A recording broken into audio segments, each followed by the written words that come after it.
had your residents participating both as vendors and as shoppers, and that was so much fun. Real Hopkinton Housewives. If you're on Facebook, you will have a blast. Thanks for joining us. Cheers, guys. Thank you. Yeah, good to see you too. See you guys. Bye.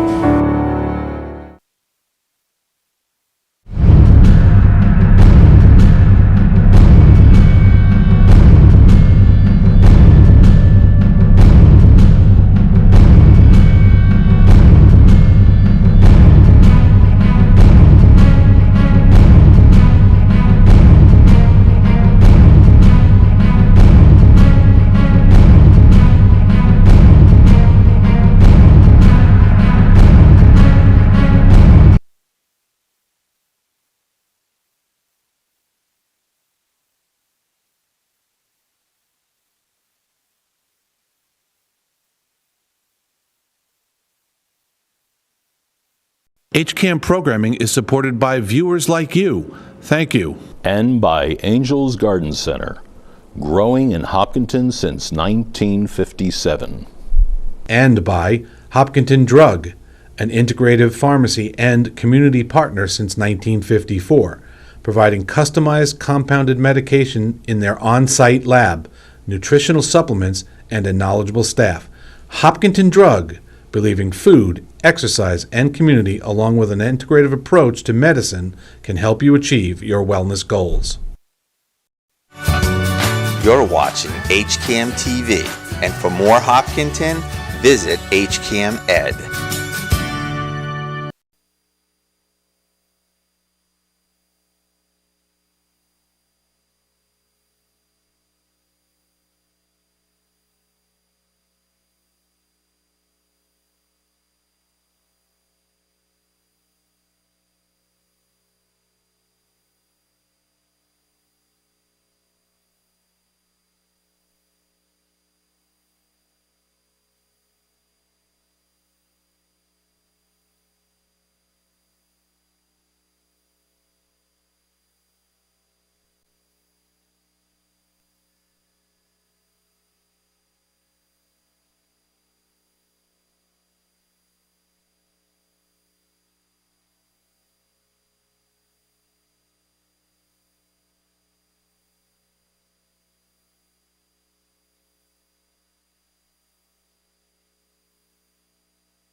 Board, I hereby call our January 9th, 2023 meeting to order.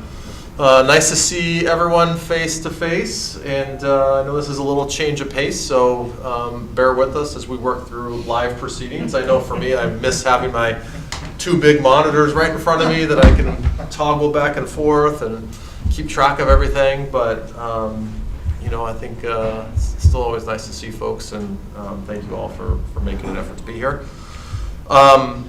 We have, just quickly to go through the agenda, we have a handful of administrative items. We have some articles for town meeting, including a couple of zoning articles, land donation acceptance and street acceptance. I want to spend a little bit of time talking about goals for the planning board for 2023, and talk about that in a bit. And then we have a couple of hearings. We have continued public hearing for the trails over in Legacy Farms North, of which we had a very helpful site walk on Saturday. The earth removal permit application, they've requested that we continue that, so we'll take a vote on that in a few minutes. Then we have a new public hearing for 86 Elm Street, major project site plan application. And I think on that one we're going to get through an introduction, but probably not going to get introduction and a few other basic things, but probably not much further than that. So let's do, let's just go through a couple formalities. We can open up the public hearings and we can vote to continue earth removal permit application, because I would love for Mary to be here in particular for the zoning article discussion. So I'll entertain a motion to open the hearings. So moved. Second. Assuming no further discussion, all those in favor of opening the hearing, say aye. Aye. Any opposed? All right, motion carries. Let's see, 0 Lumber Street earth removal permit application, they have requested that we continue to February 6th? Yes, February 6th. Any impact to our decision date on that, John? Yeah, they requested continuation of February 14th for the decision date. Okay, so February 6th for the hearing date and February 14th. So I'll entertain a motion to continue the hearing to February 6th and the decision to February 14th. So moved. Second. Any further discussion? Seeing none, all those in favor, say aye. Aye. Any opposed? All right, motion carries. That is continued. Let's go into the land donation acceptance for Turkey Ridge.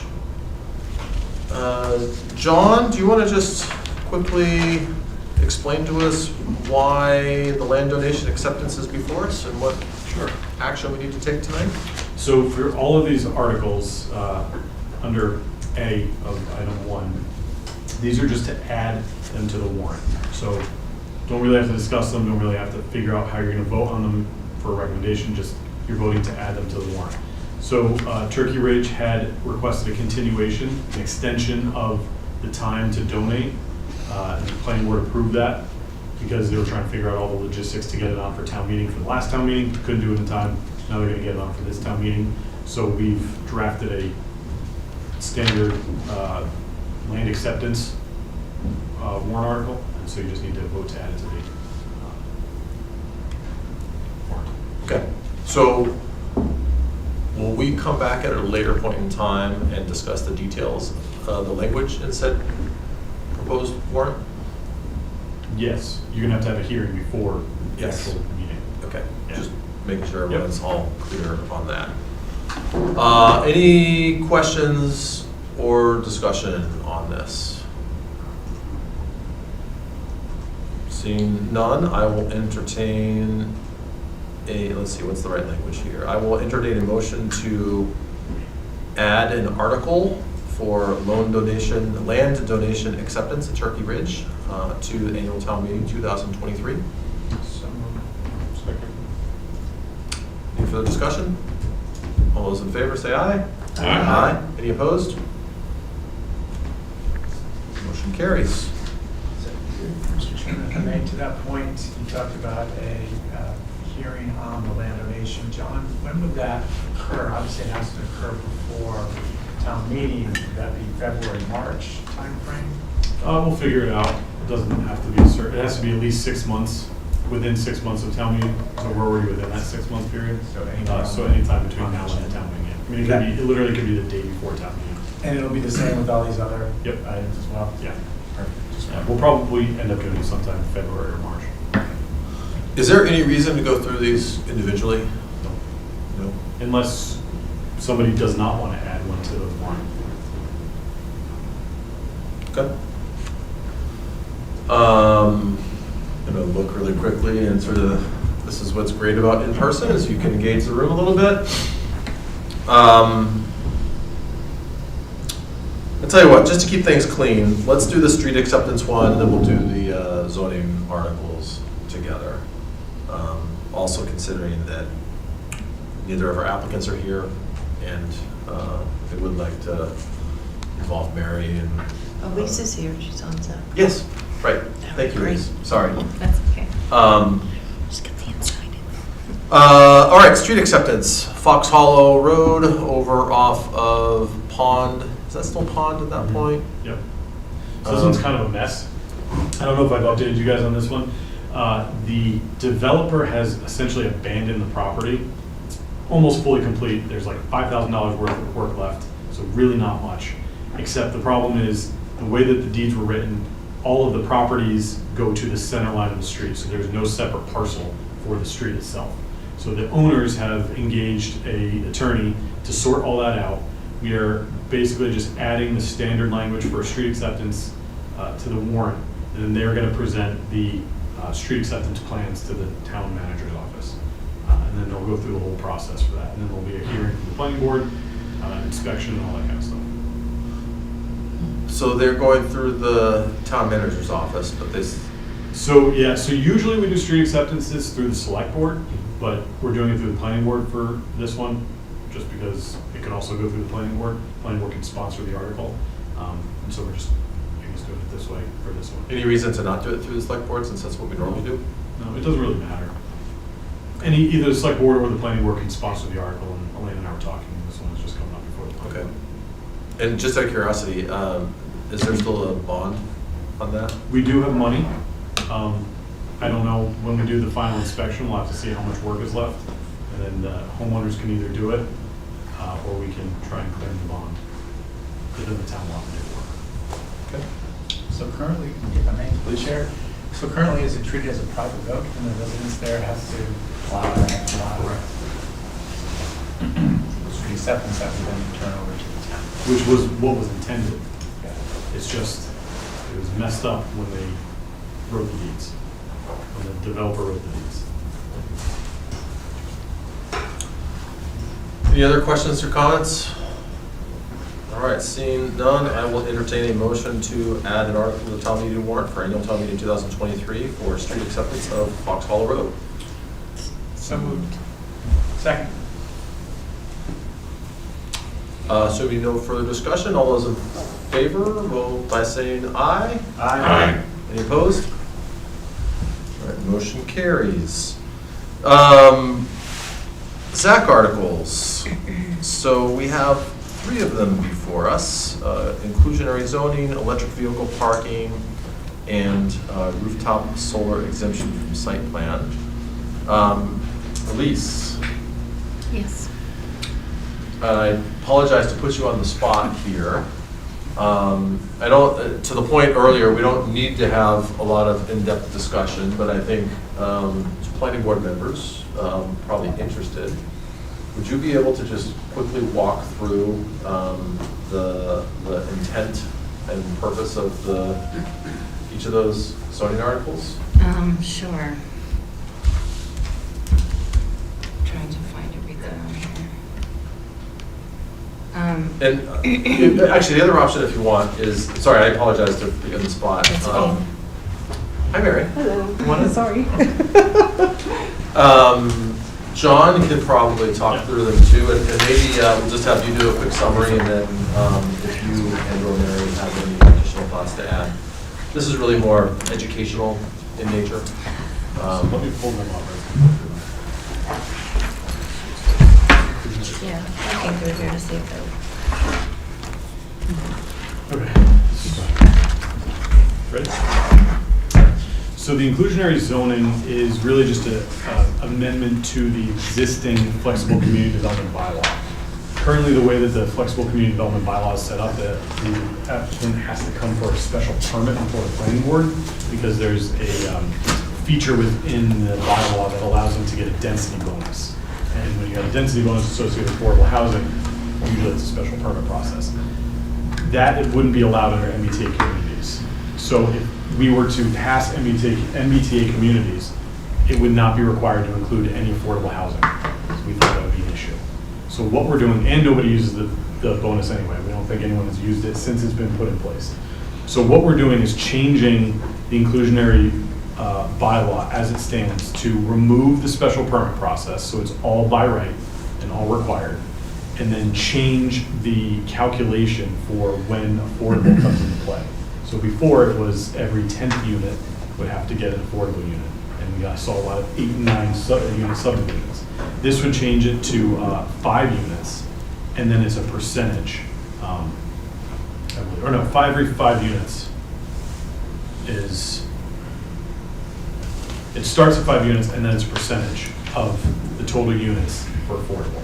So section A of 2010-60, which is on the screen, I'm sure none of you can see it, says, in each applicable development, 10% of the total units shall be established as an affordable housing unit.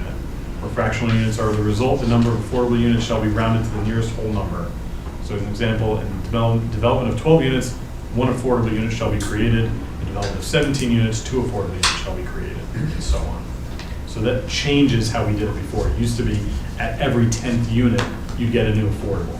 This changes it so it's a percentage, and then you can potentially get a unit out of fractional developments. So if somebody is building a 6-unit subdivision, They would have to do 1 unit. they'd have to do 1 unit.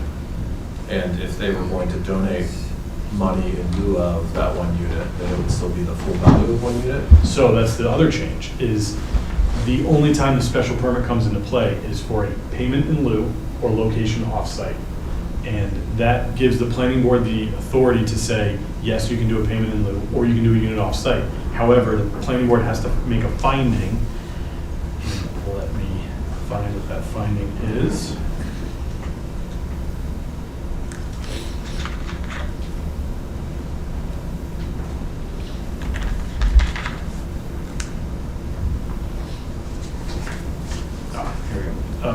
Where the planning board makes a specific finding that there will be a significant net benefit to achieving the town's affordable housing objectives as a result of allowing the construction or rehabilitation of a dwelling unit on a different locus than the development or a payment in lieu. So what this would mean is that anyone coming with a development would have to do on-site units. If they wanted to do off-site or payment in lieu, then they would have to apply to the planning board for a special permit to allow for that. So just to recap, Yeah. if they don't want to build the affordable units, they want to make a payment instead, is there some additional process and hearings for them to go through in order to do that? And the planning board has to make a specific finding that locating it off-site or a payment in lieu would be better for the town than an on-site affordable unit. So it's a little aggressive, but that's the state's direction at this point, so. Lisa or Mary, any additional commentary from Zach? Although this first came about because we wanted to make that consistent with the inclusionary, the MBTA town that we have to at least vote on soon. So even though it came about because of that, I think it led to a really good discussion around the fact that we never are getting affordable units because they're always smaller developments than 10. And in light of the fact that the available land to develop will lead to smaller and smaller possibilities. So anyhow, we are going to run into an affordable housing shortage in the relatively near future in terms of not perhaps our lifetimes, but within our lifetimes, but it's near future in terms of the town, because it may not happen for 10 years, but it takes that long to kind of build things up in town politics and so on. So I think that this is appropriate for the time, and might head off some crises. Have we seen other towns doing this at all, or did we take any language from? We did, actually. We checked out some other towns, but you can speak to that more. Yeah, I mean, I would say this is probably, I wouldn't say this is more of the standard way that it's done around the state, but I've seen many towns do this type of thing where it starts at 5 or 6, and then a percentage of the total units is what you have to provide. And then I forget, you might remember the document that I shared with Zach that had this as their recommendation. Oh, I don't remember what town it was. I think it was like an MAPC document or a Mass Housing Partnership document that basically said the standard that we try to recommend is starting at 6 or 5 units and 10% of the housing is what we say for affordable housing, inclusionary zoning type thing. So we definitely used other language, but then discussed it and adapted it. Yeah. This is basically the guidance from the state for the most part. I have 2 questions. The first is it possible for the way it's worded, again, it's all legal mumbo jumbo, for the developer to say, okay, I'm going to do a 4, and then develop those 4 so that they're excluded from any low-income homes, and then wait a couple years, do another 4, and then another 4. Well, those would be 2 separate projects. But then I'm saying in the same general area.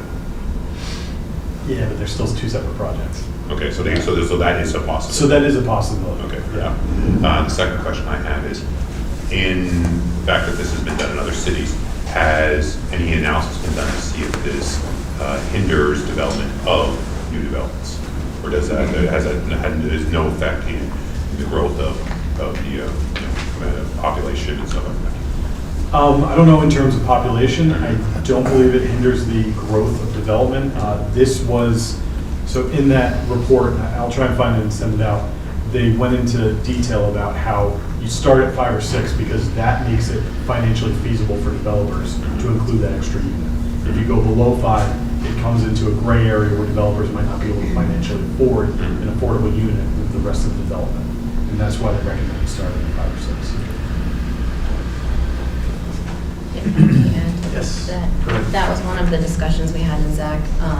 We wanted to find a good number so that it would be aggressive, but also still fair to the developers, because we don't want to turn anybody away. But at the same time, as Mary said, there is going to be a shortage of affordable housing, so we wanted to sort of get a head start on that. I just have one more question on removing the density bonus. And I feel like I've seen density bonuses elsewhere, but I'm just wondering if you could provide any context on why that's never used. I don't know why it's never used. You'd have to ask developers why they don't pursue that. That's not something I can answer. Could you just maybe explain what the bonus is? Right, so the bonus is if you do a certain amount of units, you can get more affordable units. Or you basically don't count the affordable units as part of the total units for the calculators. It's a little complicated. Let's see if I can find the Increase the density. yeah. So it says, so it's C, and you probably can't see that because it's crossed out. It says for every this is what's in the current bylaw. It says for every affordable unit required, 1 additional market rate dwelling unit may be added to the total number of dwelling units in the development. For example, in the development of 20 units, 2 affordable units are required, and the number of market rate units may be increased by 2, a total of 22 units.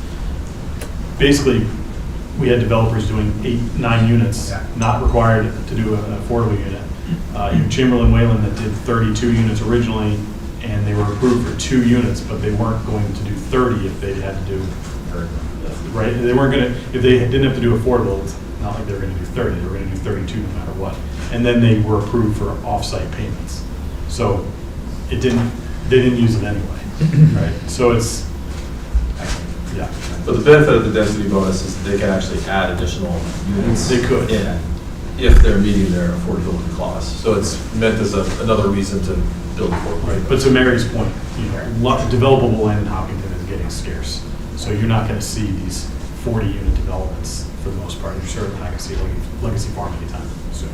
No, but I think it's a good tool to kind of help us as a town, maintain that affordability threshold and not get caught in potential at any one point by mandating essentially for every 5 units that they're going to build, one of those has to be affordable, or it has to be a fairly compelling reason why we can give you offsite or payment.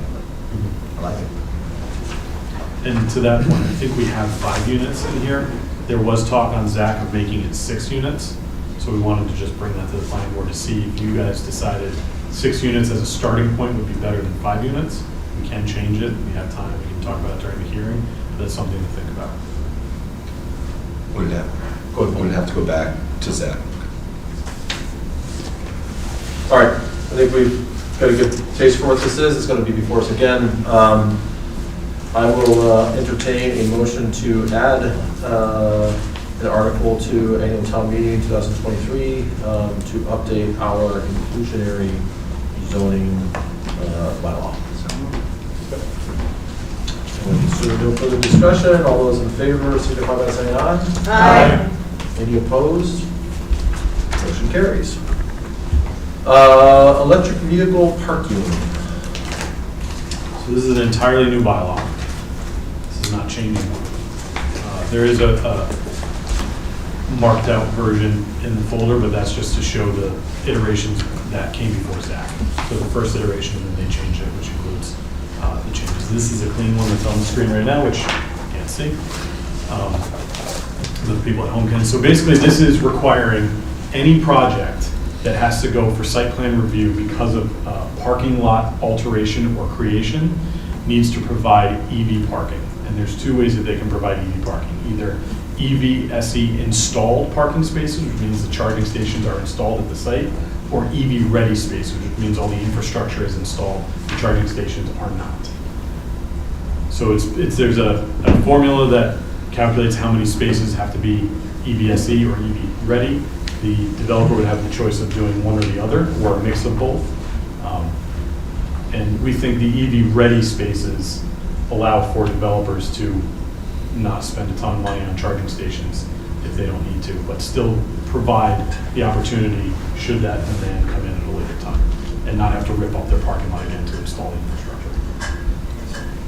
Just for perspective, these are not overly aggressive numbers of parking spots. So, if a parking area has fewer than 5 spots, there is no requirement. 5 to 10 spots, so require either 1 EVSE installed or 2 EV ready.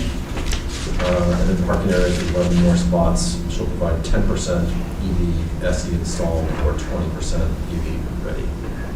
And I just know from perspective, I think some point last year, electric vehicles account for more than 5% of sales of new cars, and based on current trends, that's going to continue to grow. So, Elise or Mary, any additional perspective from Zach? No, other than the fact that, everybody on the planning board knows that a recent development on South Street, I can't remember the name of it, but they chose to put in electrical spots and quite a bit more than this calls for. So I don't think that's going to be a big issue for most people developing commercial parking and buildings. So. Yeah, and I think as we're going into the EV ready, there's not a substantial cost to that, but there is a much more substantial cost if they have to add it later. So we always go back to are we unfairly burdening developers with a requirement here? The fact that we give them the choice of EV installed or EV ready, I think, helps most of that. Chair, I just want to confirm, we did this discussion in a previous meeting. So the EV ready is equivalent to just the PVC piping that's underneath the asphalt, so that wiring can be threaded through at a later date. So yes. However, I don't remember when did we present this to the planning board at some point? We did. We had a discussion about it. So it was changed probably between then and now to take out the technical details and basically say the planning board will adopt regulations that basically lay out those technical details, because we don't want to go before town meeting and get a 2/3 majority vote to change if DCFC is no longer the fastest charging, or level 2 is no longer available and it's obsolete. We don't want to have to go and change it. So all of that kind of stuff is going to be put into regulations that the planning board can hold a hearing and approve just through the planning board process.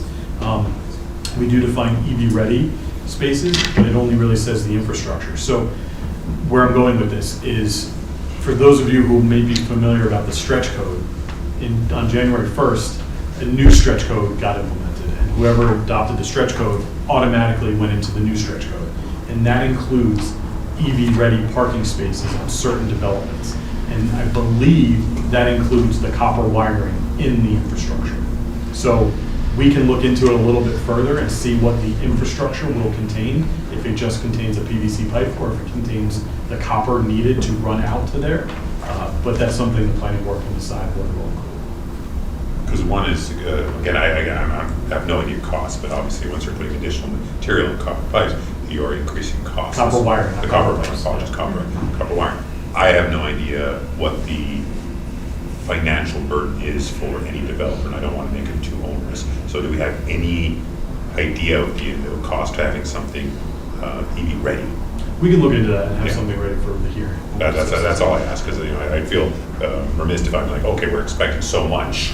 I love the idea, but at the same time, I want to make sure that we're not overburdening. That's all. Any other questions or comments? then I will entertain a motion to add an article to the annual town meeting warrant 2023 for a new electric vehicle parking bylaw. Second. Should we no further discussion? All those in favor signify by saying aye. Aye. Any opposed? Motion carries. Rooftop solar exemption from site plan. It's a little simpler. Yeah, this is a relatively simple one. It's more for clarification than changing what we're doing. This is how we've done it since we've been doing this kind of a thing. But it just clarifies as we'll load it up so you can see it. It basically just says, for the purpose of this article, and this is in the site plan section of zoning, rooftop solar panels, modules, and associated infrastructure do not count as rooftop mechanical equipment, which is covered under site plan approval. So it's basically just to say, for anybody who wants to come in and do site plan or do rooftop solar on a commercial building, they can say, oh, do I have to go do site plan approval? They can read the bylaw and know that they don't have to instead of going through the whole process. It just clarifies something we're already doing, establishes it in there. Another thing is, as people come in and out of the zoning enforcement official changes, and Chuck is getting close to retirement, we get a new CEO coming in, they interpret it differently than we've interpreted it from this point forward. This makes it clear. Housekeeping. Elise, Mary, Amy? Nothing down. Pretty straightforward. Any discussion, questions, comments? All right, then I will entertain a motion to, what are we doing here? We are updating the bylaw for rooftop solar exemption, and we would do that via town meeting article and town meeting 2023. So moved. Second. Any further discussion? No. All those in favor signify by saying aye. Aye. Any opposed? Motion carries. All right. Thank you, John. Thanks, Mary and Louise, for the additional commentary. Are there any other anticipated articles coming from Zach? I don't believe so. No. We talked about potentially doing something with renewable resources, but that got cut down pretty quick at the last meeting, saying we couldn't get it done in time. It's not going to happen Yeah. this year. Yeah. So it looks like that's probably going to be it. All right, so the last administrative item that I had on here is with regards to planning board objectives and goals. And for those of you that are new, we started this a couple of years ago where, obviously the hearing process is a very important piece of what we do. But there's a lot of opportunity for us as a planning board to take on other projects, of which we see as potentially beneficial to the town and helping with regards to the broader planning of the town. So just as an example, the last time we did this, we had identified 3 projects. One was around improving pedestrian connectivity. The second was around finding some new mechanisms to help improve affordable housing. And then the third was updates to our, mess up on the formal name of that document, but it's Open Space and Recreation. Open Space and Recreation Plan. And in full disclosure, I'd say this is all stuff that's extra on top of what we do. And you know what, I think we've had some success in pockets with these proposals. I think pedestrian connectivity is continuing to move forward. And we have some work, public input sessions, some other planning work that I think that you'll see in the next couple of months, as well as the sidewalk articles that the planning board is sponsoring. Affordable housing, I like to think that in some ways, even the updates to the inclusionary zoning might in part stem from those conversations. But just want to kind of have an open dialogue and see from all of you as members of the board if there are particular areas of interest or things that we should take on. And my objective here is, given the bandwidth challenges, the fact that we all have day jobs in some capacity, You know, I want to be careful about what we commit to, but just gonna see if folks have thoughts. And I'll just throw a few things out there. One of them is, you know, working with Zach through the MBTA communities requirements. That's a big one that we're going to have to do, I think. But just even sorting that out and having a good strategy behind it is certainly worthwhile.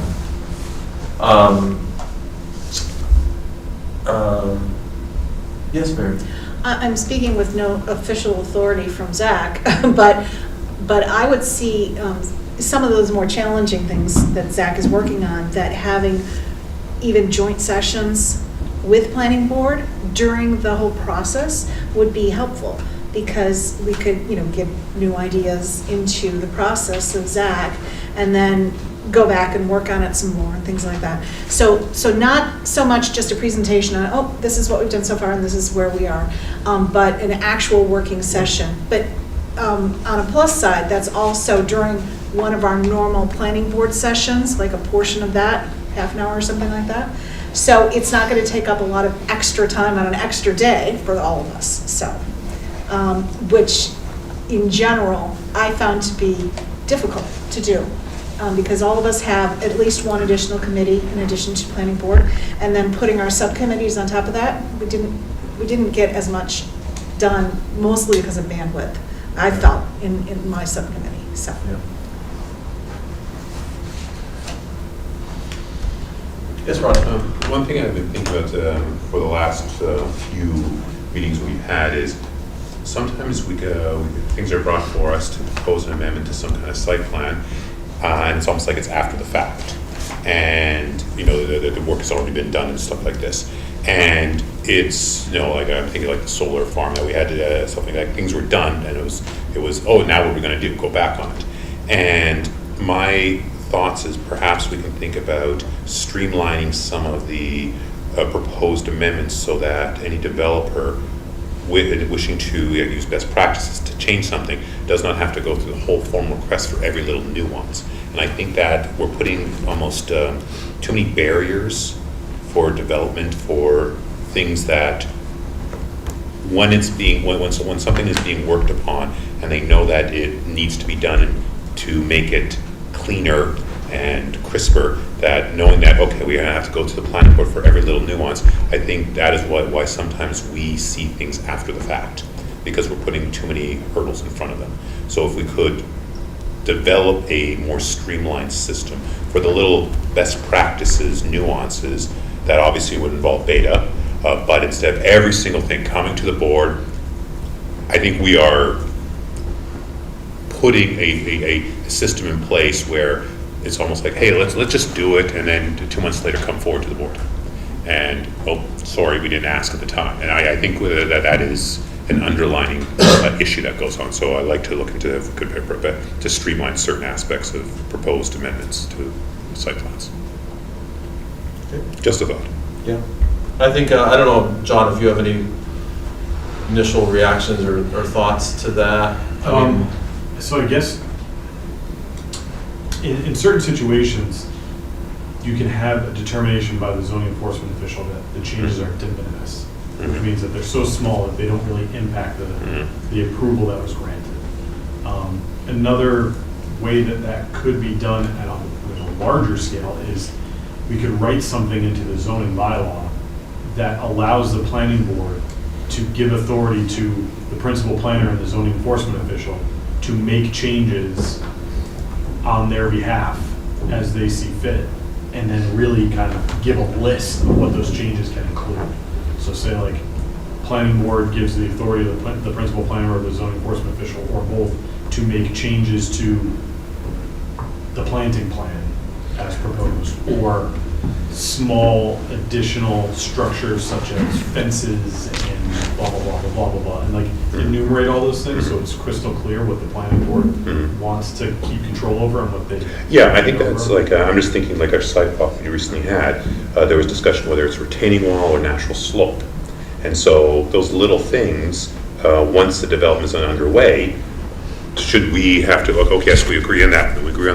I think it's something worded like what you're saying may be beneficial for both us as well as any potential developer. Again, I have no idea what's done in other cities, but I think that's something. We can look into that. Yeah. I mean, it's a little concerning that I would have that responsibility. And Well, again, not solely you, but I think in consultation with like Beta, because they're the brains of the operation when it comes to what can and cannot be done.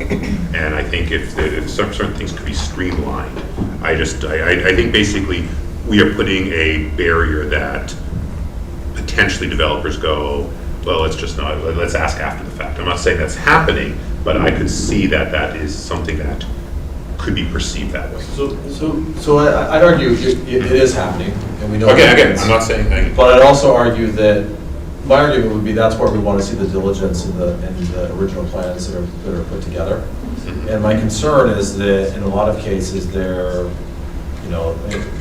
any given item in isolation might not be a big deal, but when you have multiple changes that are occurring, I worry a little bit about. Again, I'm on the how you determine what's in that list. It's basically, okay, I'm going to just go like, we'll just do what everyone understands baking. You're baking a new recipe, and you're like, at the spur of the moment, you're like, you know what, I'll add a little bit more salt. Like, oh, but it's not in the original proposed that I'm going to add exactly this much salt. You decided on the fly, and it's because of best practice, because you've tasted it. And the same, I'm thinking about it as a chemist, I'm like doing something like, oh no, I'm going to add a little bit more of this salt versus this, and it's because we are an expert in our field. And so, if we're saying, no, you're going to have to wait a month to go through the whole proposal aspect, then basically it's like, hey, Beta, what do you think? And that's there has to be some kind of line. It can't be like, oh, you can just do willy-nilly. But I just want to make things much cleaner. And so, like, I am no expert on walls. Yet I have to vote on whether or not the wall can be replaced by a slope. No, can it? Thumbs up or thumbs down, done. So that's what I get the rationale. Yeah, so let me just ask, are there specific instances that the developer has kind of articulated back to you? No, basically, when we're going through this sidewalks, Yeah. I'm like, why is, and the best practice, it just makes sense, but I don't know if it's the best practice. And I know that we have someone who knows that, yet we are, after the fact, looking at something, and I'm like, what are we going to do? Say, no, you're going to have to tear it all down and do something else. And it's like, if we are coming across as a barrier of making things happen, I do not know if a developer looks at us as a hurdle that they'd rather deal with as a ask for forgiveness versus permission. I don't know that, because I don't know any developers. But I could see putting myself in the shoes of a developer going, you know what, I'd rather do it that way. Well, then it goes against what has been approved by the site plan, and we have approved that. So I would be leery about kind of ceding some of that, I want to say control or responsibility, because ultimately we, as elected officials, bear that responsibility on behalf of the town, that they're following not only the approved site plan, but what's been approved by Beta and this body, that this entity kind of looks and reviews those things. I'm not sure. But then again, there's that line on the bill where best practices fall. Yeah. Gary, So can I just give an example to Ron that's going to come before the board next meeting? So Franklin Road Solar, they had the National Tribal Historic Preservation Office come out after they cleared the site. They found additional resources and additional boulders that were located. Okay. And where these resources were located impacted the internal access drive. So they submitted a plan to the planning department. The zoning enforcement official looked at it, and what they want to do is change the access road to kind of loop around these things, right? And so I think that kind of fits here, a little bit more salt. Yeah. And add a little turn here to avoid these resources. Yeah. They determined that was a de minimis change. So that doesn't have to come before the planning board. They have to change a stormwater basin on site. Because of that. Because of the resources that they found. So now they are, per our bylaw, they can come before the planning board and say, look, these are the changes we have to make to the stormwater management permit because of these X, Y, and Z things. Can you make a determination that this is not a significant change? And the board can make that determination, then they don't have to miss the stormwater management permit.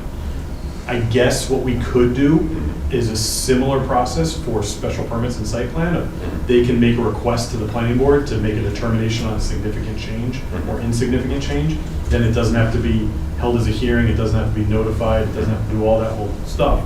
The board can make that determination rather than put it on me or the zoning enforcement official, or the zoning enforcement official already has that authority in certain situations. But and maybe that's what you're looking at. Yeah. I just want to say that that's already happening Yeah. to a certain extent, but maybe A little bit expand more. it to Yeah. different So- permits. Remember, since we're talking about plans for the objectives, for the goals of the year, I thought, again, I'm not saying we decide today, Yep. it's just something to think about and see what other cities do. Yep. And I don't mean to curb it, I just don't want to get, again, No, this is just exactly. brainstorming right now. Other priority areas for people, Fran? I have one, Mr. Chairman. Again, ideating around, I know we had maybe 2 meetings ago, the sustainability green group that came in and talked. What about looking at our bylaws and kind of look to incorporate the climate change group, the sustainability, the green initiatives that we're aligning with what some of these groups are doing, that we are kind of, I don't say lockstep, but cognizant of some of those things. I'll just layer on top of that, one of the things that I've been contemplating is some type of net zero subdivision. In the same way that we encourage open space preservation and at the end of the day, we know that net zero sustainability adds significant cost to construction. So if we can provide some relief through zoning to help mitigate at least a portion of that, to encourage environmentally responsible building, I think it's something exactly. that could be a really interesting concept. John, so you got a thought? So when you first started that, I wanted to say, well, we did apply for grant funding to review all of our bylaws for more green infrastructure type opportunities. So hopefully that's going to come down the pipeline and we can get some funding for that and have a third party review that. The other thing we've talked about in ZAC is reimagining, and I think maybe we talked about in planning board, I know I talked about it with Gary, reimagining the village housing in residential district bylaw, which is in the zoning already and is a completely different thing than what you're talking about, but it's currently not in effect because that and the garden apartments district only get into effect when we're below 10% affordable housing. So maybe there's an opportunity, and you guys can direct Zach to do this type of research if you want. But to reimagine either one of those as this net zero sustainability focused type subdivision, remove the 10% barrier, include affordable housing, but remove the trigger for 10% and reinstitute that into the zoning bylaw and see if anything comes of it. That's kind of cool. That's a good one. Yeah, and I think it goes, we hear sustainability and we tend to think of solar panels and triple pane windows and insulation, but a big part of sustainability in many cases is smaller homes. So, again, I'm not trying to be controversial here, but to John's point, something like that might be a good fit to, that could potentially hit a couple of objectives for us. I like the net zero idea, Gary. Much like open space, we always talk about it, there's a certain percentage of developers' land is designated for open space. Doing something to be kind of net zero in the development, it's kind of cool, right? Maybe there's a carrot that you can put out there or some, or what have you, for developers to make that a priority when they're doing the initial design of some of these plans.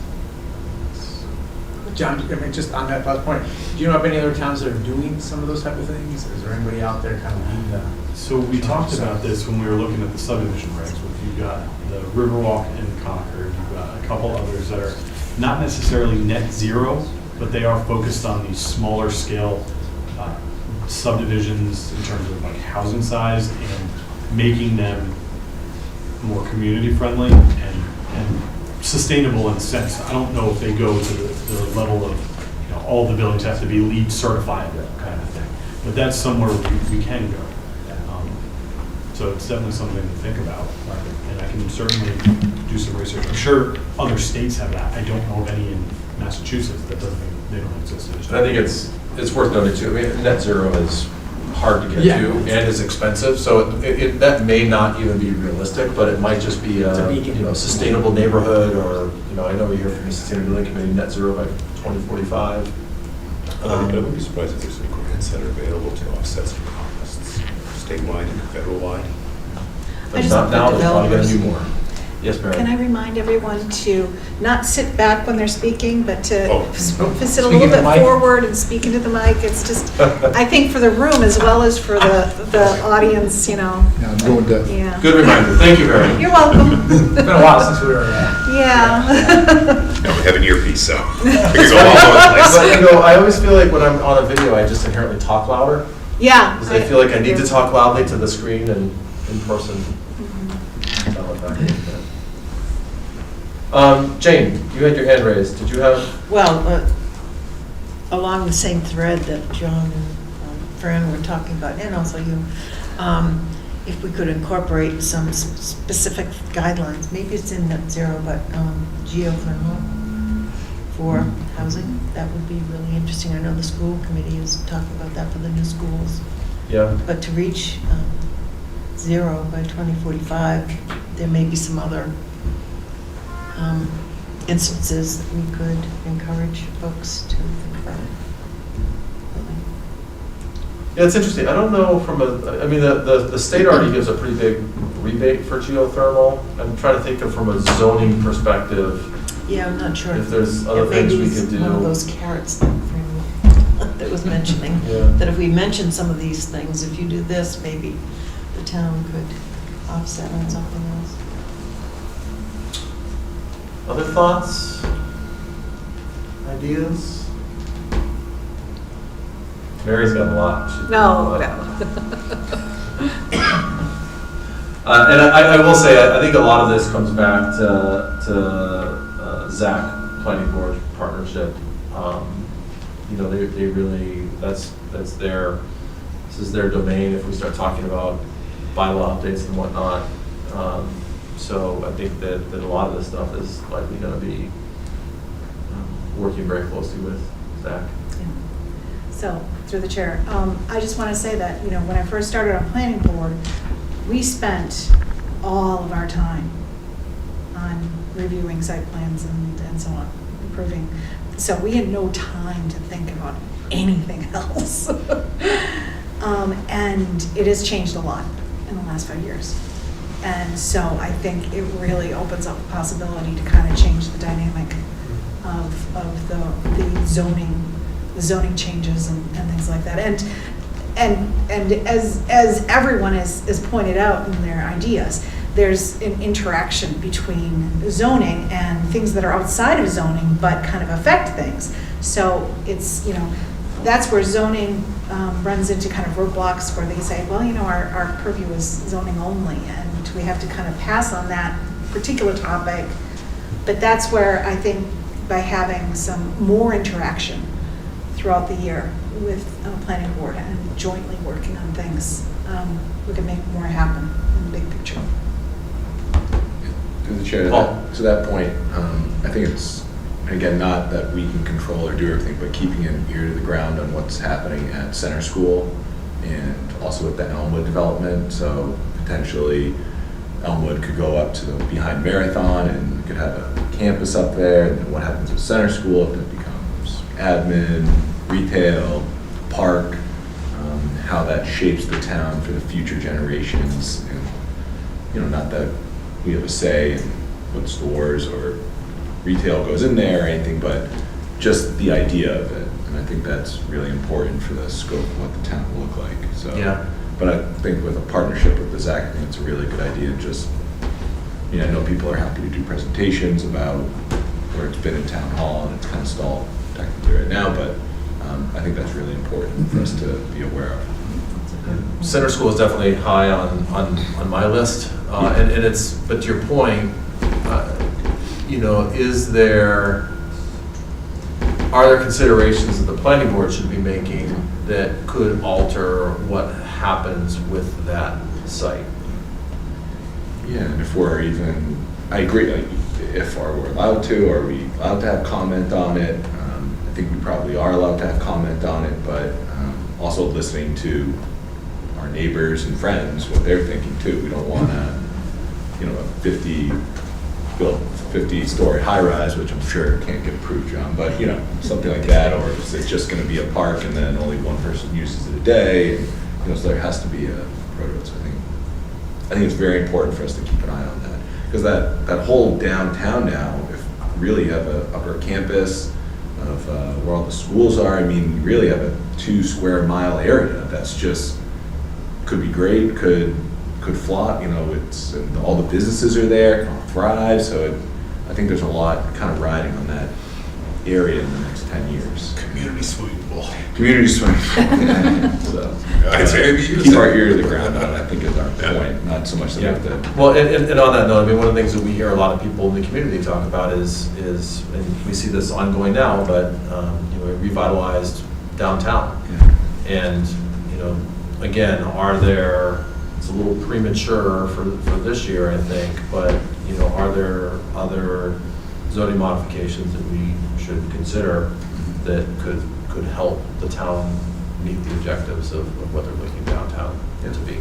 And again, I don't want to go into that now, but I think that's kind of what you're getting at is, And I'd be happy to look into that specifically the downtown businesses, modifications, and ease of zoning. I'd be happy to take a little bit of a chunk of that. So, through the chair, to that point, I mean, there was the growth study committee, from I think 2 or 3 years ago, had a section that talked about downtown. It might be a good starting point to look at some things and then make recommendations around different zoning and bylaws that potentially could be reviewed to help facilitate some things downtown. Yeah. So it's been on people's mind a lot longer than 5 years. Yeah, a few decades, yeah. If I may add to that, EHOP has been doing research on not zoning, but mostly like all the residents' concerns about a lot of issues, but downtown revitalization is one of them. And we've done a lot of surveys that we've sent out to people, and I have all that data if anybody is interested. Good. Yeah. Love to share that. We do a lot of surveys. All right, so good ideas. The intent of this was to brainstorm. What I'm going to propose is, I don't want to make any decisions just based on this preliminary discussion, but maybe when we come back at our next meeting, we can formalize. And again, it's easy to want to go after a couple of these things in the interest of being realistic. I think that if we can identify one really good project beyond our hearing and applicant obligations, I think that's a good place for us right now.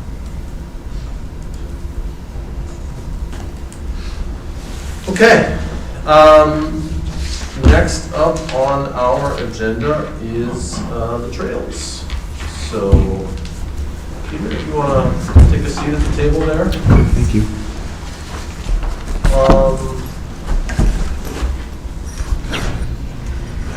So funny, we've gotten accustomed to do this all virtually, and I'm just thinking of how we make room for Phil to weigh in as well. Right.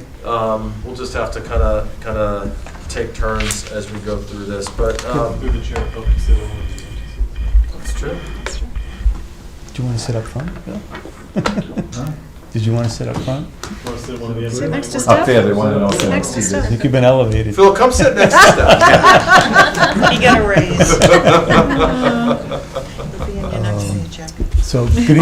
Yeah, Peter, I'm if going you to wanna go introduce ahead and introduce Peter yourself. Bemis, Engineer and Design Consultants, joined by Vin Gately. Vin's the principal developer of this project at Trails. And so I thank those of you who were able to attend the site walk on Saturday. I think it was a good opportunity for us, not only to show you our site, but for you to become accustomed with our site, and then to better understand the issues that we've been involved in. Pretty much since the summer of '21, trying to deal with stormwater management items. We did identify 9 items of change in our October 6th submittal to the board. And it was a 2-sheet set that identified those changes. And part of the beta comments that had come back were to try to bring this into one plan set that would take care of both conservation and planning board items.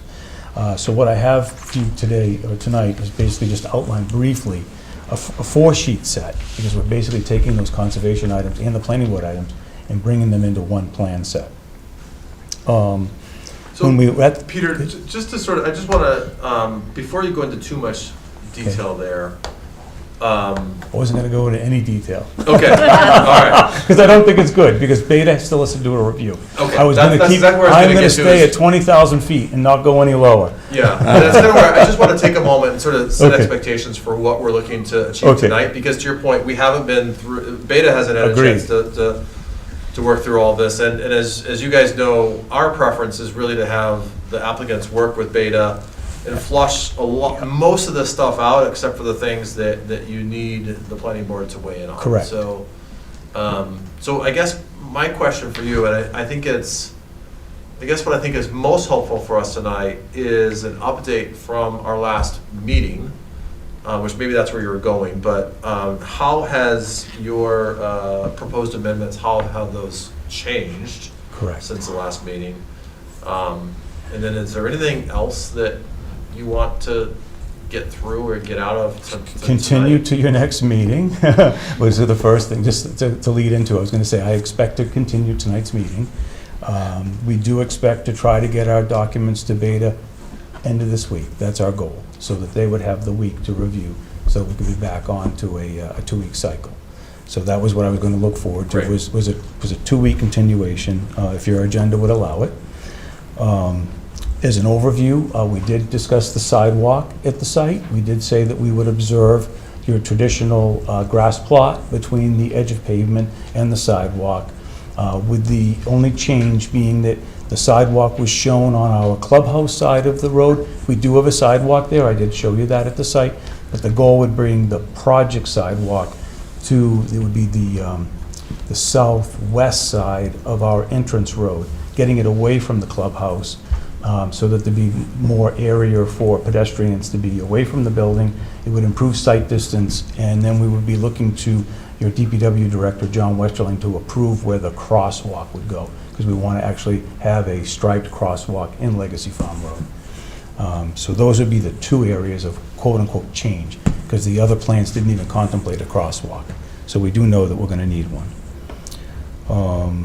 The other items were really specific to the site regarding stormwater, so I'm not going to go through all of those. I'm really only holding the board to show you that I do have 4 sheets now, not 2 sheets, and not to go through each one of them. Probably the bigger takeaways were the 2 stormwater basins. We're in our phase 3, as you know, so phase 4 basin is number 3, and we didn't discuss that, well, we only discussed it at the site, we didn't go look at it. That portion of the site hasn't been developed yet, improving the ability for Basin 3 to address long-term stormwater matters, because this was a 2018 design project. We've actually looked at about a 20% increase in peak stormwater rates since then, because of the storm events in 2020, basically, that prompted some additional higher runoff rates to be evaluated. So we do want to make both basins more in keeping with what we would have tried to advance if we were looking at this in '21. And then the other was the trailhead parking area, to change the orientation so we could save some existing trees. And that kind of goes to the topic you had just talked about, was the plan changes. Many of the plan changes we tried to implement were trying to address field conditions that we saw. And forgive us for not coming in sooner to address some of those. So that's all I really wanted to say tonight, was that we're in process. I thank you for coming. And then anyone who didn't get to make that site walk and would like to have something pointed out on site, we would be available to make ourselves out there at the site anytime. Anyone who needs that. So thank you for the opportunity. Phil, any additional update or commentary from your end? Yeah, so we had a meeting last week, right? Last Thursday. Last Thursday. Yeah, working so, session. And we were able to work through all the comments, really kind of explain what we're looking for. There are things that are easier to improve. Do me a favor, just pull that mic a little closer to you if you can. Yeah. So yeah, generally, we went through these 9. There's some things in the conservation review that weren't in this and vice versa. So we just want to make sure that everyone knows what the changes are and what kind of impacts they have. It is a little difficult to review engineering-wise something that's already built because A, we didn't see the detail or review the detail of it, and we didn't see it constructed, during the construction process. So those are things that make it difficult for us to approve. I think the biggest things are going to be the walls, because there was an engineered wall that was approved, and we don't have an engineered slope now. So that's a challenge.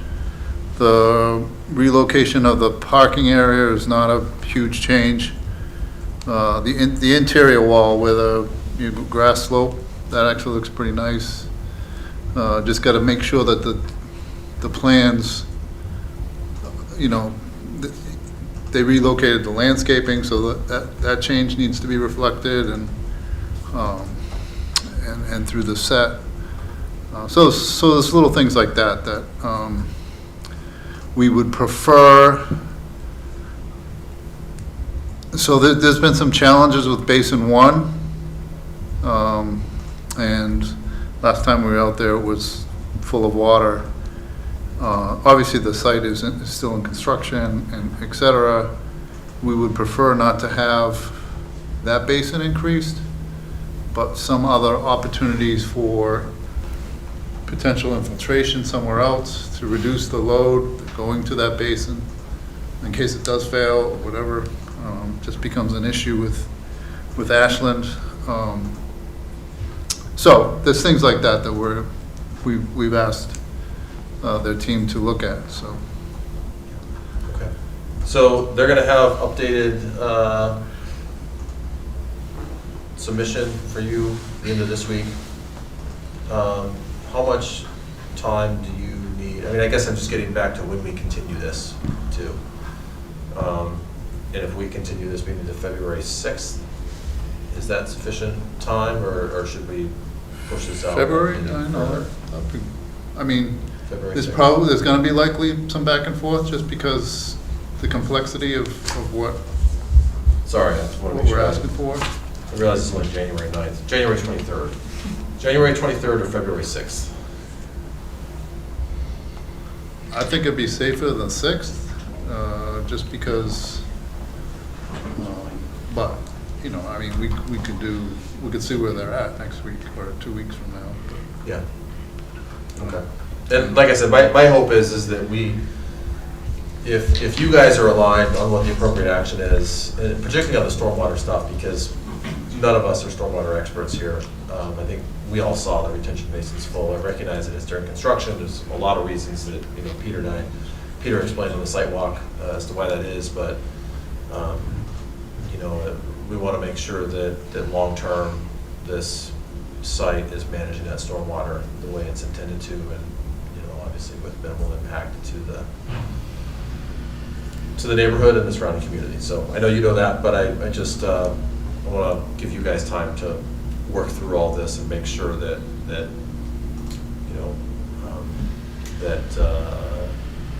it's going to do what it's intended to for the long term. Right.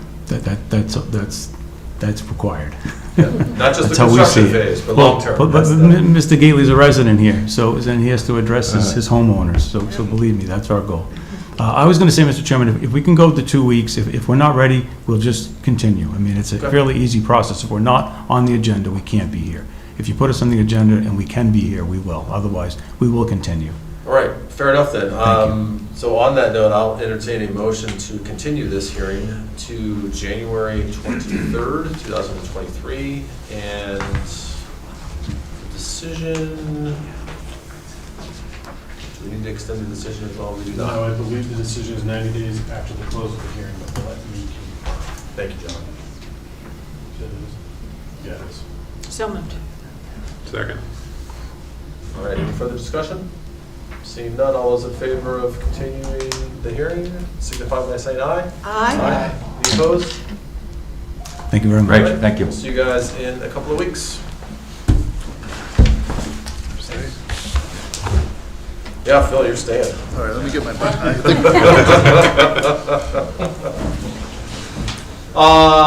Okay, so we're gonna move on to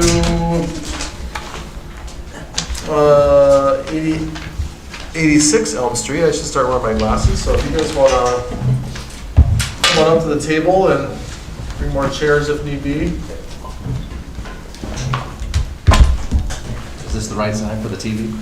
Yes, they have they have camera over there, so they'll pan the camera when necessary.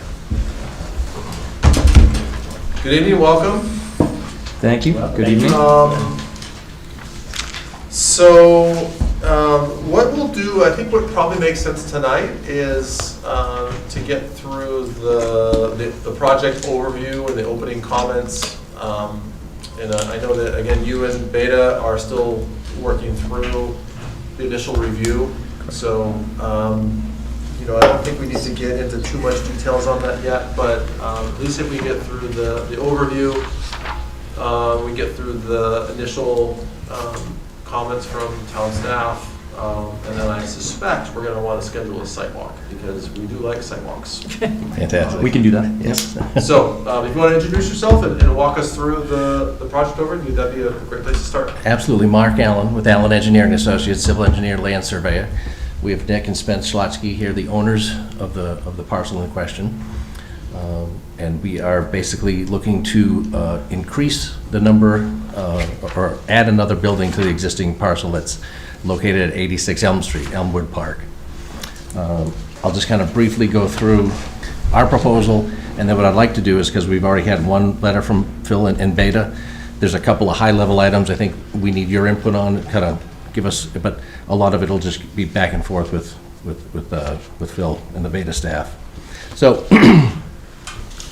the property is located on the I-495 on-ramp on the northeasterly portion of the interchange. If you can turn that just a little bit, I know it's a little tricky here. I just want to make sure that camera can see it okay for the folks at home. Sure.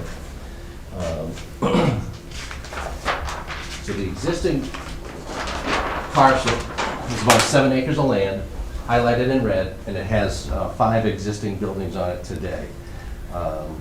The 5 buildings are operational. They all have their adequate parking and utilities. The area in which we look to develop is going to be in the area that they currently have as a septic system and some other utilities and a playground. So what we're proposing to do is add the 6th building, and that's going to be about an 8,544 square foot flex warehouse space. No known end user at the moment, but we anticipate just simple storage warehouse deliveries at grade, no loading docks, formal loading docks. We have had a tech review with the fire DPW.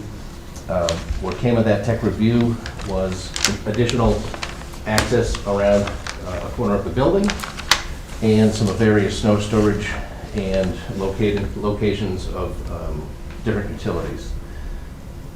What the building is going to do as far as site grading, we're going to keep everything basically at grade.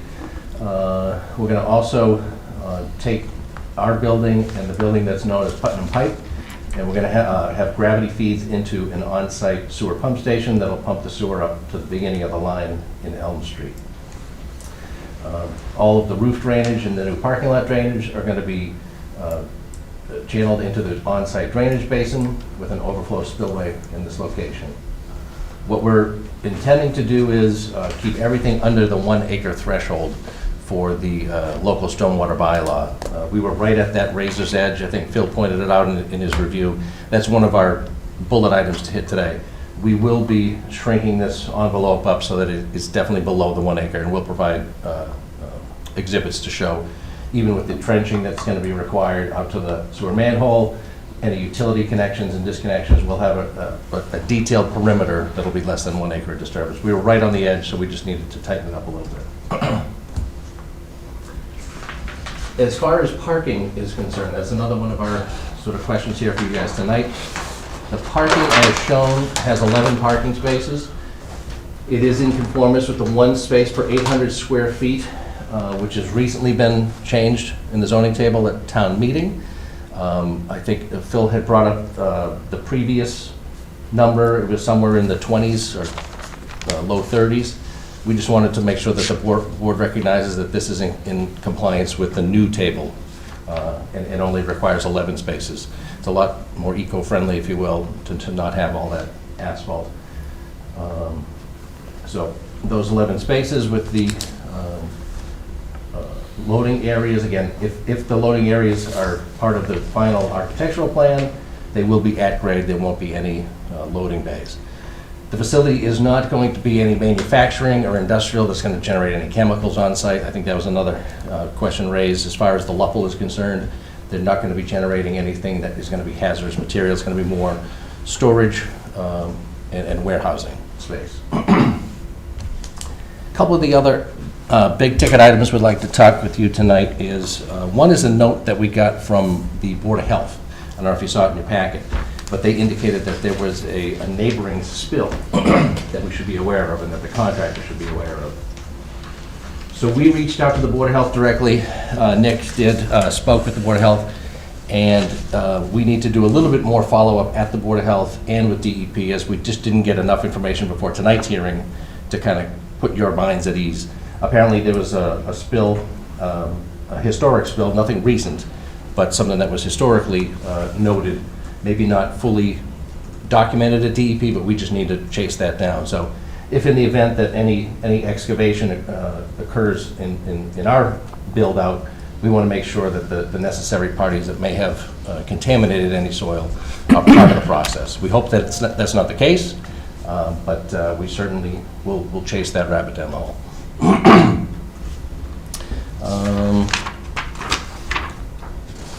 A couple of the other high-ticket items were screening. I think based on the site plan, one of the questions was screening to abutting properties. Our abutting property is Route 495 North. We will not be taking down any trees as part of this project. The existing screening that's there is going to remain. And then the other item with 495 is it's an agricultural zone line change. And we talked to all the farmers that grow crops in the median of 495, and they say they're okay with the plan. We are 60 feet, more than 60 feet from the internal median strip of 495. If you really study the zoning map, it's not along the property line, it's on the inside asphalt line. So we're in lockstep with the abutting property that kind of keeps the same buffer off 495.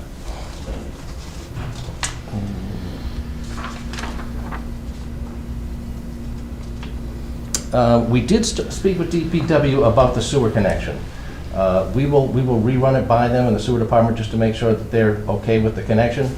Nothing to this point that they've flagged as not having enough capacity. It is at the beginning of the line. It is a sewer force main, so we don't anticipate any velocity issues or capacity issues, but we will chase that down.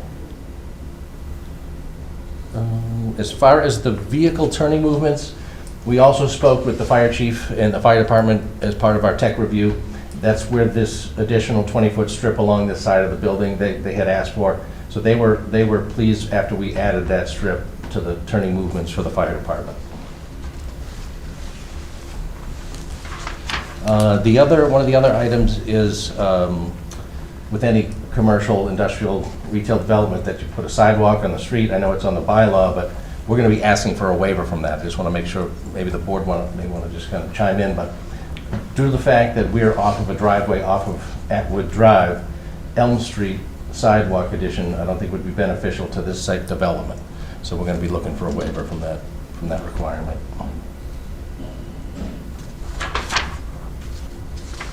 A lot of the stormwater management stuff, we'll go back and forth. We won't bore the board with that. But again, the LUPL is something that we're going to tackle as far as showing that it won't meet that threshold for a LUPL. We do acknowledge that this will meet all of the new, as if this were a new site, new stormwater management as opposed to redevelopment. We will also, like I say, we will also make sure that this is under the 1 acre of disturbance, and therefore the SWIP won't be part of it. So a lot of this stuff may get flushed out in the interim.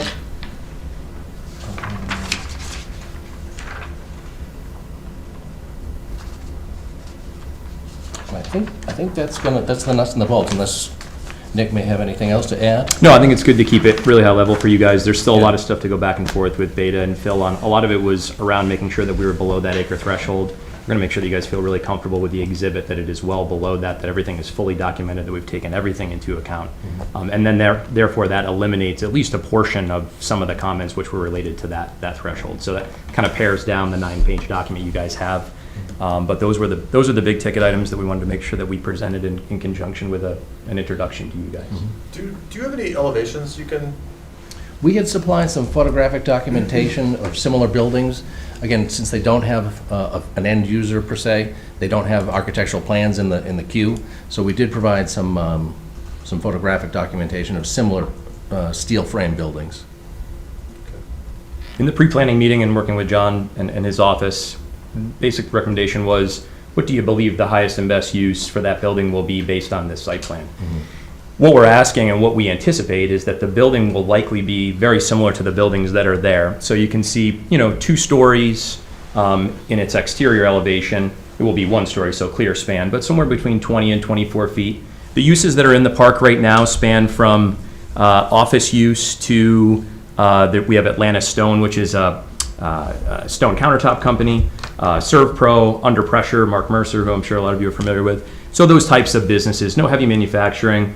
We're not looking for truck turnarounds. It will be a simple flex storage building. Heated lit box is what we call it in our business.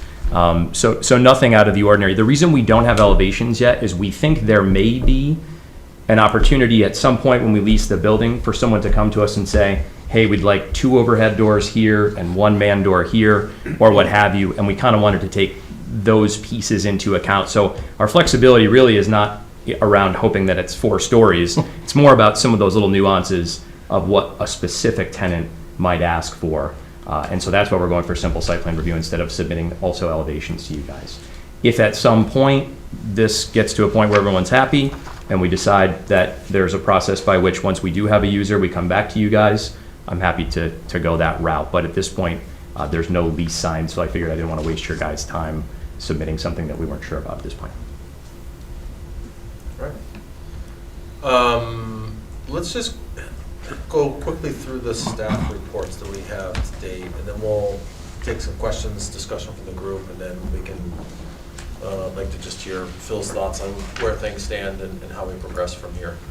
So, John? Great. All right. So Conservation Administrator has made some comments about jurisdictional wetlands possibly in the area of development.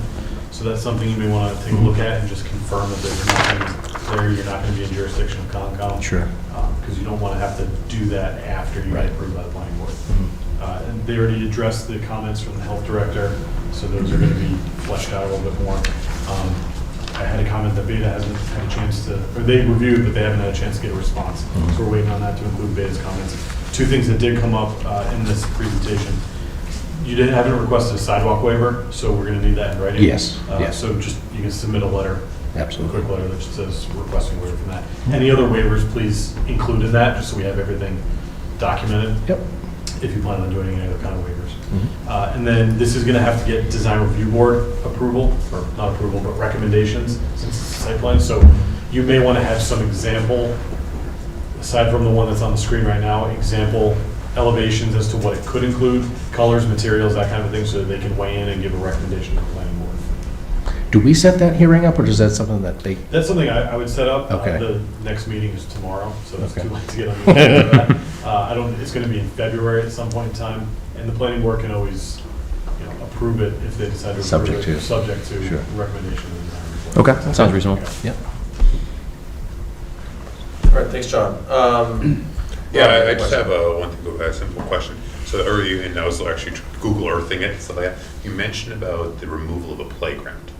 Now, obviously, there's some questions about green space we were talking about. So is there any possibility within your property of replacing something and moving something elsewhere? Because I have no idea how often this playground's used. I don't know. Yeah, so the playground is associated with the rental space for the, I don't want to mischaracterize it, daycare facility? It is, Building Blocks Academy. Building Blocks Academy. Yep. They have sort of a loosey-goose kind of play area where this row of parking kind of interferes, so we're just going to realign it. It's not going to lose any square footage, it's going to be realigned along the back of the building.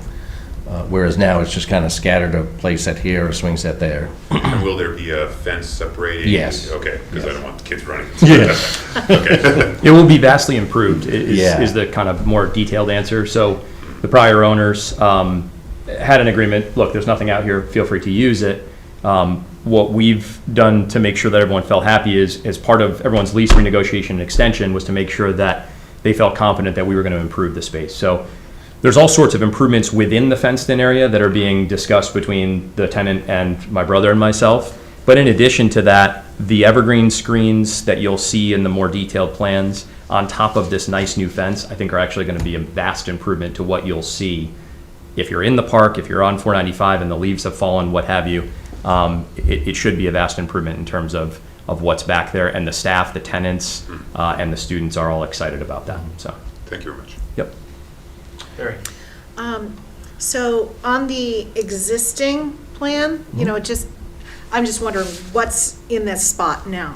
And it does show a septic system area, but then Yes. you mentioned a connection to the sewer. So Yes. is that just being eliminated? Yes, it's going to be, the tanks are going to be pumped, crushed, filled, removed. The leach field will also be Title V removed, replaced. So this current building and this building serve a septic system roughly in this location. So that's all going to come out, and in its place, these 3 buildings are now going to tie into a small sewer lift station. 2,000 gallons per day is by DEP standards, and that's going to be connected up into the gravity in Elm Street. So yeah, that septic system will be removed. Okay, so it's 3 buildings going into the sewer, not just the new one? Correct. All 3, okay. Yep. Got it. And so right now, it's basically just grass and, boulders, it says, and things like that in that area. And to Nick's point, a lot of this area back here has been sort of let go. There's some ponding back there, so we're going to alleviate some grading issues back there. The landscape was pretty poor, so like Nick said, they're going to upgrade the landscape. It's going to be, the septic system is going to be removed, so it doesn't kind of, the eyesore is going to be removed, and a lot of Band-Aids are going to be removed with permanent fixes. And you're like putting a little bit of concrete in back of the building to the right, upper right. Yes, That's so. just a little bit of, Yep. up above? Up here, Yeah, yep. right there. So with this new access point, for proper site triangles and whatnot, we needed to eliminate 900 square feet of pavement along this portion of the driveway. So as part of the lease agreement with Putnam Pipe, they use their paved areas as sort of temporary staging areas. So Nick has agreed to replace in kind anything that we needed for the access drive. So we needed to steal 900 square feet of their space, so we're going to put 900 square feet back for their on-site staging. Okay. Thank you. Other preliminary questions? Jane? How many, you mentioned 11 parking spaces. How many employees do you expect that may occupy this building?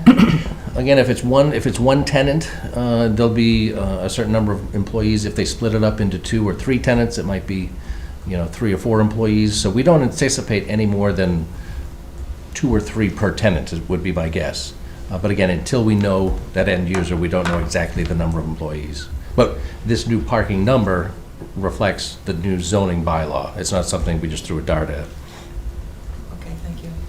And my second question is, I know that a lot of employees from those existing offices and buildings currently walk along the outside perimeters. Will there be an opportunity to grab hold of whatever I know you're asking for an extension, but would there be an opportunity to continue the pathways along so people could walk? Yeah, there's a serious vertical difference between this parking lot and that parking lot, but any employees would be able to certainly utilize the Atwood Drive, use the existing driveway and get out to Elm Street and circle the park as they do now. Thank you.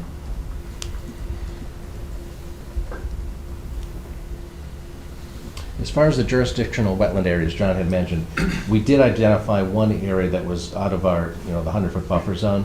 I think what the conservation meant is that there may be a swale along Route 495 corridor, so that's what we'll look into. We'll at least have a botanist go out and verify that nothing is within 100 feet. All right, and I should have mentioned earlier, but we do have a outline that we use on these types of things, so that's what I've been working towards. But with the project introduction, the staff report, sidewalk. So we do. Never been on a sidewalk. I didn't learn something from. So, and I think I'm speaking for the board. You guys tell me otherwise, but this is one that we'd like to come take a look at it. We normally do our site walks on Saturday mornings. This Saturday is a holiday weekend, so I guess let me just start. I don't know if it'd be great to do the site walk before our next before we meet again. Yes. I'm curious. We'll start with you guys. I don't know if you have a preference. So I think right off the bat, we're not looking to meet back in 2 weeks, so to give you a little bit of flexibility, I think that February 9th meeting might be the... February 6th, okay. February 6th. Feb 6th? Okay. Yeah, so it gives you a couple of Saturdays to kind of pick and choose from. I think someone from our team will be more than happy to meet you any Saturday morning. Yeah, I would say that Saturday after next, so this holiday weekend with kids is probably tough, but the following week I could absolutely do and be there. So that would be the 21st. Okay. How does that work for board members? Bring the donuts. I can do that. I won't be here, but I'm around that area every Tuesday because my son does ninja in that building. Yeah, there you go.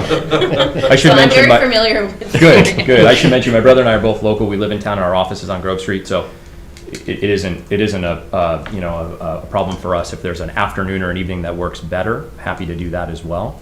But Saturday morning, the 21st, is fine if that works for folks. Thank you. I think that Do we have the time? is as good as we're gonna get. Time preferences, it's winter time.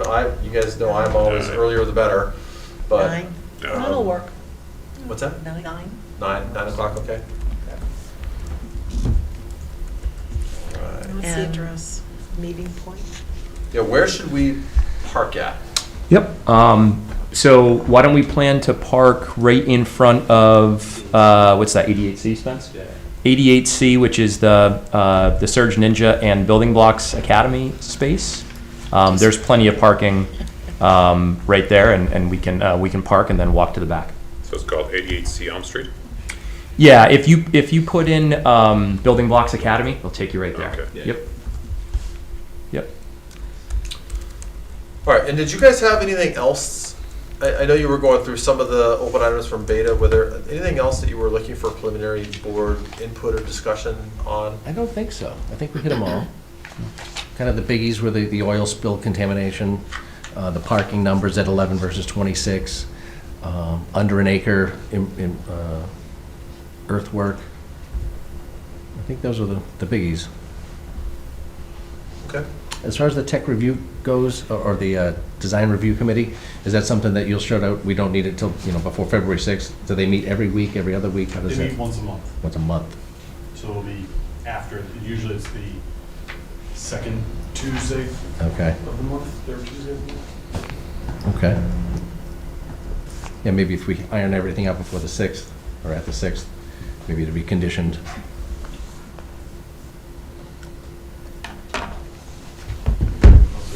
Yeah, we'll talk about it. Yeah.